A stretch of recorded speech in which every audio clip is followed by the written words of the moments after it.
Alors, dans la séance précédente, on a vu dans l'ordre de la narration le retour en arrière. Alors, cette séance, toujours dans l'ordre de la narration, on va voir un autre procédé dans le chapitre 41. Alors, on commence.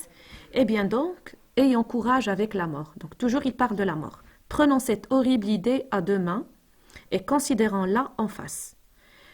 Demandons-lui compte de ce qu'elle est, sachons ce qu'elle nous veut, retournons-la en tous sens, épelons l'énigme et regardons d'avance dans le tombeau.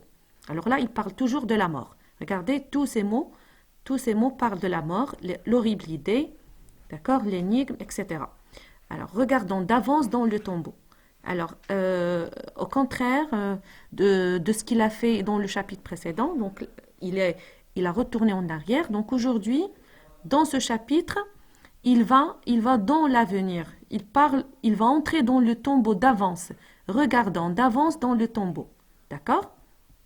Il me semble, donc puisqu'il n'y est toujours pas dans le tombeau, donc là il va poser il va émettre des probabilités. Il me semble que dès que mes yeux seront fermés, je verrai une grande clarté et des abîmes de lumière où mon esprit roulera sans fin. Il me semble que le ciel sera lumineux.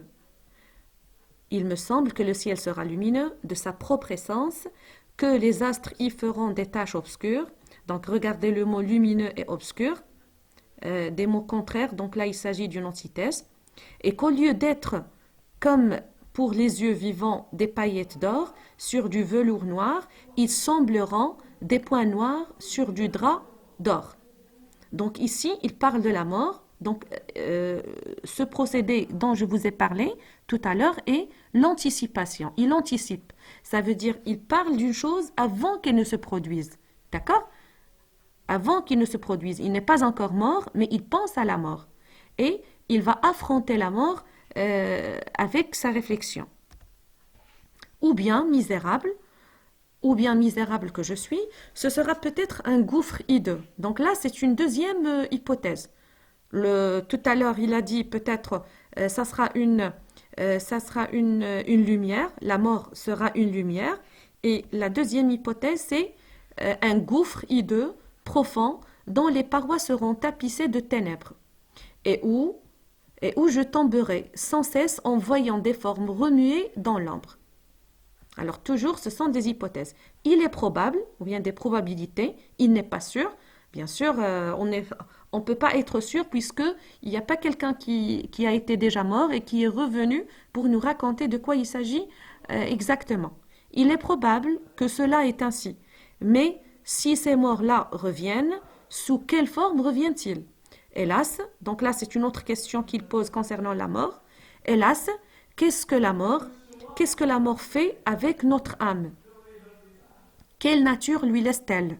Ah, un prêtre qui sache cela. Je veux un prêtre et un crucifix à baiser. Donc il a posé, dans ce chapitre, il a posé des questions concernant la mort. Alors, oui, où est-ce qu'il peut trouver les réponses? C'est dans la religion. C'est la raison pour laquelle il a crié, il a dit un prêtre. Donc, c'est lui qui peut apaiser ses souffrances et lui donner des réponses sur la mort et sur l'autre vie et sur l'au-delà. Alors, dans les axes de lecture, on a le premier axe, c'est l'ordre du récit. On a déjà dit qu'on a vu le retour en arrière. Dans ce chapitre, il y a l'anticipation. Le narrateur décide d'observer la mort en face et de prévoir ce qui se passera après. Donc ce sont des prévisions. Il prévoit avant que la chose ne se produise. Il prévoit comment et il émet des hypothèses. D'accord? Il dit peut-être la mort sera comme un gouffre, peut-être elle sera comme ceci, peut-être elle sera comme cela. Donc ce sont des hypothèses. Ce sont des probabilités, peut-être. Cela lui permet de la dédramatiser. Ça veut dire de ne pas la vivre comme un drame. Il veut dédramatiser la mort, ne pas la voir comme un grand problème. D'accord? Les indices permettant de comprendre qu'il s'agit d'une anticipation, c'est l'emploi du futur. Il dit elle sera, d'accord? Puisqu'il parle de la mort, elle n'est pas encore produite. Et les expressions de la probabilité, il me semble, il est probable, peut-être. Donc ce sont des expressions qui montrent qu'il n'est pas sûr. C'est la probabilité. Il a fait trois interprétations de la mort, ou bien trois hypothèses. La première, c'est une grande clarté. La deuxième, c'est un grand gouffre hideux. Un gouffre, c'est comme un puits ou bien un fossé. D'accord? Et la troisième hypothèse, c'est une surface plane et humide. Voilà.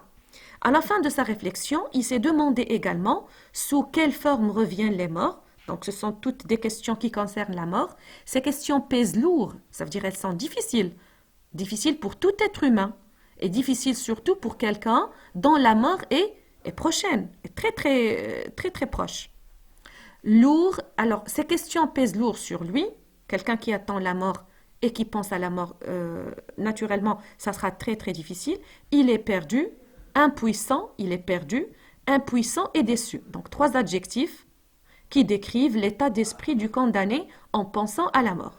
C'est la raison pour laquelle il a demandé de voir un prêtre. Alors, la visée persuasive de ce chapitre. Toujours, on a dit, l'objectif est de persuader le lecteur et de convaincre le lecteur. Donc, la visée et l'objectif est toujours convaincre. Cette anticipation a pour but de convaincre le lecteur que le condamné vit des angoisses. D'accord? Donc, nous faire comprendre que le condamné vit des angoisses dans son attente. Il attend la mort. Ainsi, la peine de mort est une injustice. Voilà.